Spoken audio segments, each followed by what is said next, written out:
marami akong research na hindi natatakil ng mga vlogger din dito na good morning guys.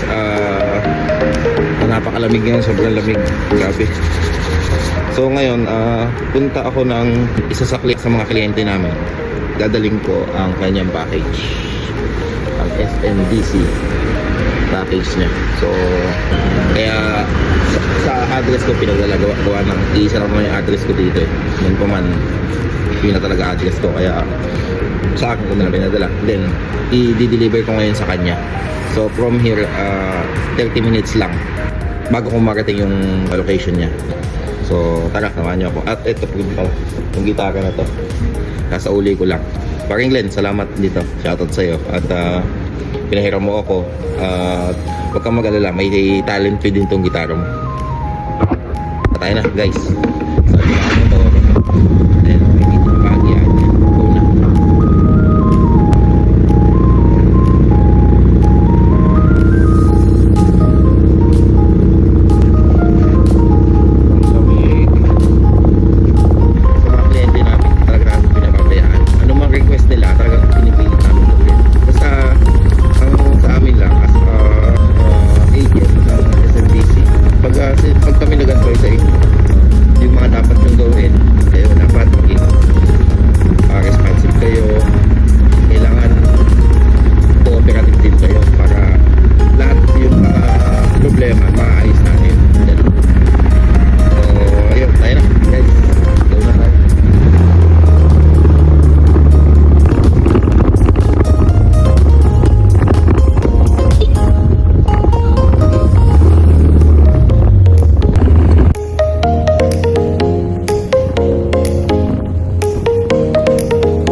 Bago lang ako dito ako mismo sa Taipei nagtatrabaho dati.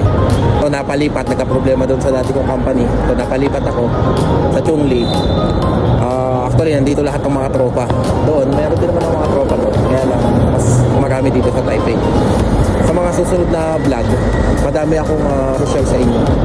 About sa OFW, saka sa yung mga benefits sa mga OFW. Lahat. Mga information makakatulong sa atin.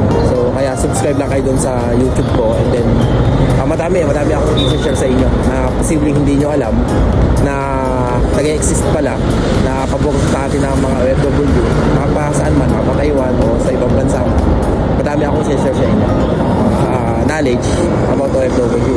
Ano ba yung rights natin, lahat ng pabor sa ating mga OFW i-content ko ng i-content para nang sa ganun aware tayo sa ano ba talaga ang pagiging OFW. So ayan guys, manalo sila. Biglang pupunta rin ako sa kanila, tuwa ng baka may kainan doon eh. Pakikikain ako.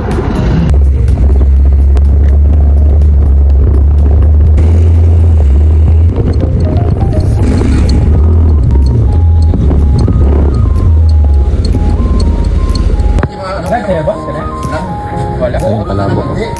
So yun nga, kumain kami, may palabok pala. So ayos, serve na. So pauwi na rin ako. So yun na muna for now. Basta subscribe lang kayo doon sa YouTube ko, tsaka follow na rin doon sa Facebook, tsaka may TikTok din ako. So subscribe kayo kasi marami akong i-upload na mga mahalagang bagay, lalo na pagdating sa mga OFW. Kasi marami akong research na hindi natatakil ng mga vlogger din dito na sobrang importante pagdating sa OFW. Akala natin pag umuwi tayo, wala na tayong makukuha, meron pa pala. So nasa tamang process lang talaga. So marami posibleng hindi aware ang mga OFW So basta itatakal ko yan, iisa-isahin ko lang sa sobrang dami. So yun na lang muna sa ngayon. Paalam muna sa inyo. God bless guys.